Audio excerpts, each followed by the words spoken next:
I'm John Irvine, and I'm running for Executive Vice Chairman.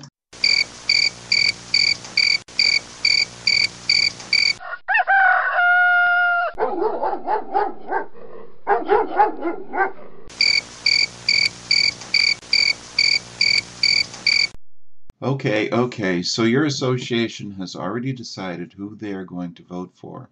Well, I think you may want to rethink your vote. 7-Eleven franchisees are facing overwhelming odds as management takes money away from franchisees while expecting higher and higher standards. If elected, I expect to help take the national coalition to the next level. Franchisees need the national coalition to be much more than what it has been. I have a track record of making change happen within the system that no other franchisee can match. 7-Eleven is a company like all other companies that need to be constantly evolving in order to stay competitive in the marketplace. The changes that may need to take place cannot be at the expense of franchisees. It will be the job of the national coalition to get out front on the issues that are coming and attempt to make those changes happen in a manner that helps franchisees, not hurt them. 7-Eleven is a company that nets around 1% or less of sales. Most of the growth in 7-Eleven occurred in the 70s and 80s. They signed 20-year leases with 2 5-year extensions. Most of those leases are now coming due. The rent on these leases, in some cases, are going up many multiples of the original monthly rent. This is unsustainable for a company that nets 1% of sales. The real estate crash has helped, but the problem remains. Cigarette sales are declining. Cigarettes represent up to 30% of sales. Food service is 7-Eleven's big hope to replace lost cigarette sales. 7-Eleven's strategy has not kept pace with the desired results. Customer count at 7-Eleven has been declining for over 10 years. The simple fact is 7-Eleven needs to reinvent itself if it is going to survive in the future. That reinvention can't be just taking from franchisees who themselves are stretched too thinly.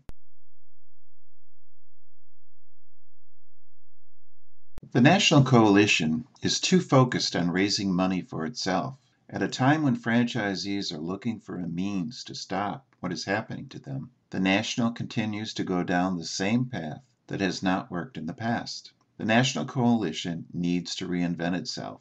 The National Coalition is not a labor union. It is a trade association. A trade association's only weapon is the bully pulpit. Increasing the footprint of the influence the National Coalition has is the only way to make positive change happen for our members. Educating all franchisees and our franchisor about the problems that face franchisees and the potential solutions is a must if we are to succeed. Getting feedback from our members and acting on that feedback will strengthen our organization from the grassroots level. Sitting in quarterly board meetings complaining to each other solves nothing. The level of frustration for franchisee leaders and 7-Eleven management is growing. So what am I proposing?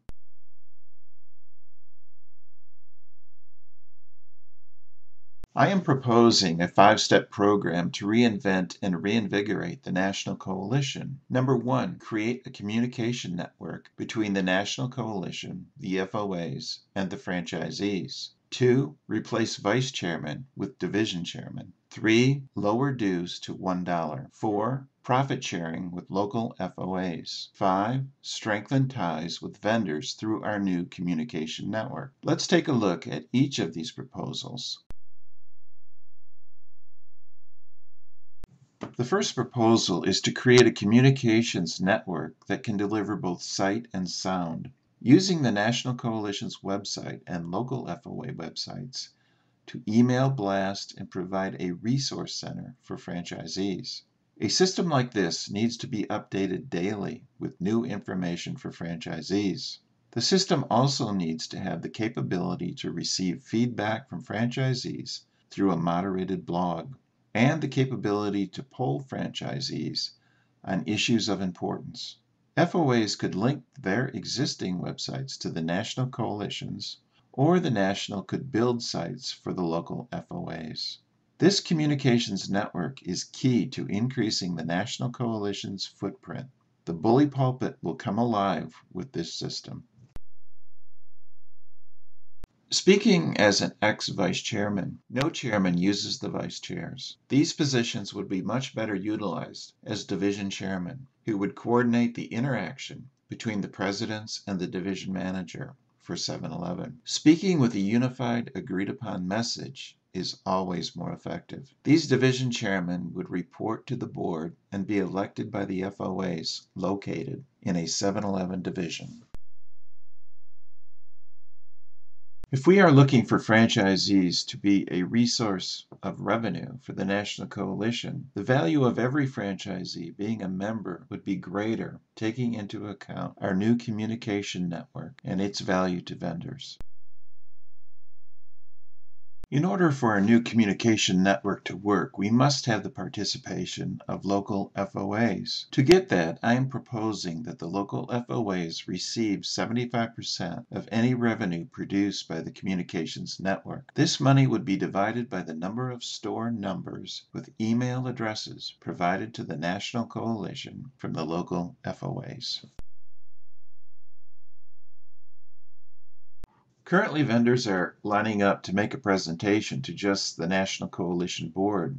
What would be the value to vendors if that presentation was going out to every franchisee through our communication network? Also, vendors could make presentations outside of board meetings. Vendors would have access to all franchisees on the network in both sight and sound whenever they had something important to communicate. So there you have it. As Executive Vice Chair, here is what I would do to reinvent the National Coalition with your help. You can keep the status quo, or you can vote for change. So again, I repeat. Hi, I'm John Irvine, and I'm running for Executive Vice Chairman.